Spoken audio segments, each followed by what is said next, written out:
There are a lot of masterpieces of games out there that most people can agree are great, and then there's a lot of terrible ones that everyone agrees are trash.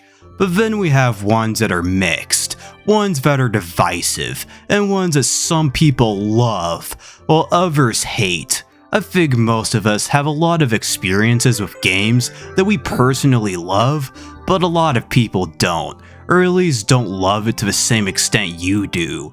There are several games that I personally love, but the internet's opinion of them is either low or mixed. Sometimes it's because they have mechanics that are hard to get used to. Sometimes it's because they're too difficult, or because they're too radically different from other games. Mother 1 is probably the best example.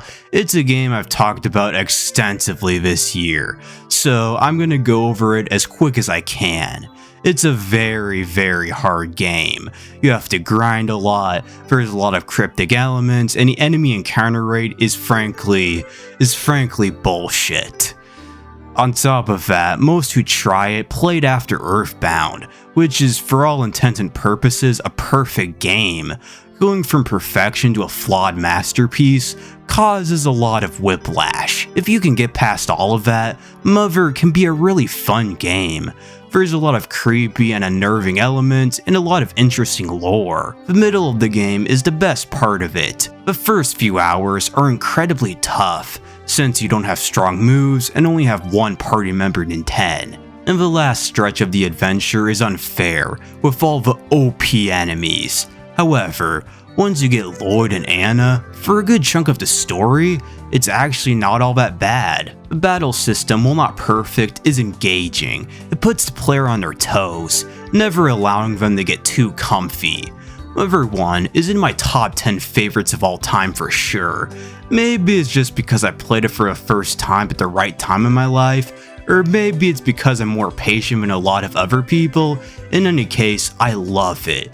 And I made a whole video about it earlier this year, so go check it out, especially if you want to know more about it. Super Paper Mario is another title I love, and not only do I love it, but I love it a lot more than most. It's actually my favorite Paper Mario, and it's my top 5 favorite games of all time.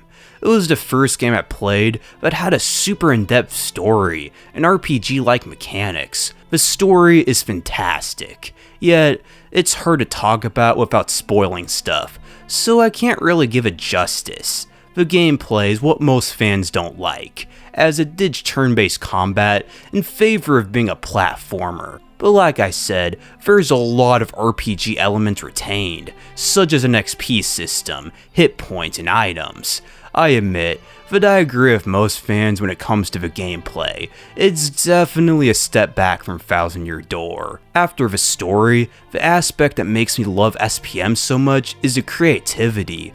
Almost everything heavily deviates from the standard Mario look. The art style of NPCs, the background, the lands, it's all so alien and weird. You can play as different characters besides Mario 2, Peach, Bowser, and Luigi, all with their own special powers, like how Luigi can do the super jump, or Bowser can breathe fire. On top of that, you get various fairy partners, known as pixels, as the journey goes on. They mimic what partners did in the previous Paper Marios, like blow things up or turn you invisible. It's a fun title, and I recommend you check it out. A lot more than most other games in this video, since it's both easy and cheap, going for like 20 bucks on eBay. Then we have Majora's Mask, maybe the most divisive on the whole list. A lot of people really love it, and a lot of people really hate it. It's a very hard title, I'll say that, especially the original N64 version. Similar to SPM, Majora's Mask deviates a lot from the typical Zelda formula. There is a 3-day time cycle, where various events take place, and the player can impact how things play out. But after the 3 days are up, you must play the Song of Time to return to the first day. When you do so, a lot resets to normal unfortunately, but you do keep progress on certain things, like cleared temples, items, or masks.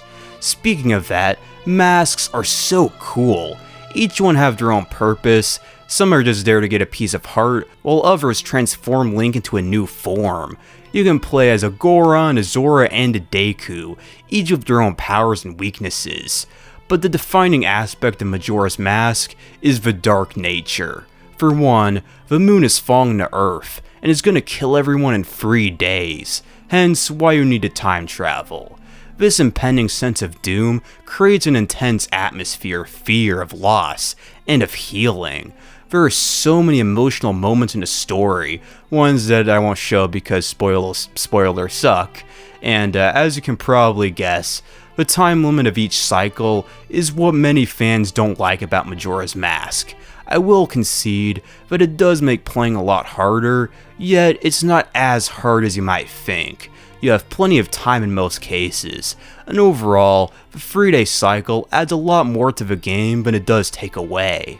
New Super Mario Bros. 2 is a game that I've defended in the past. While I don't hold it as in high of regard as the previous 3, I still continue to defend it. It's not a terrible title. Yeah, it's nothing special, yet not bad. If you like the other new Super Mario Bros. Games, you'll like this one. It's not buggy, it's not glitchy, it's satisfactory. Basically, while New 2 is mediocre, calling it the worst Mario game or something is a bit of a stretch. Pac-Man World 2 is another one of my big childhood games, so once again, I have a special relationship with it that negates its flaws. World 2 is one of the best, if not the best Pac-Man game. It's a 3D platformer with a variety of areas and cool moves, like the Rev Roll or the Butt Bounce. Using either of them is so much fun. A few callbacks from the arcade original can be found, such as power pellets, fruits, or best of all, classic Pac-Man arcade games. Yeah, you can play classic Pac-Man arcade games if you collect enough of these tokens found in levels.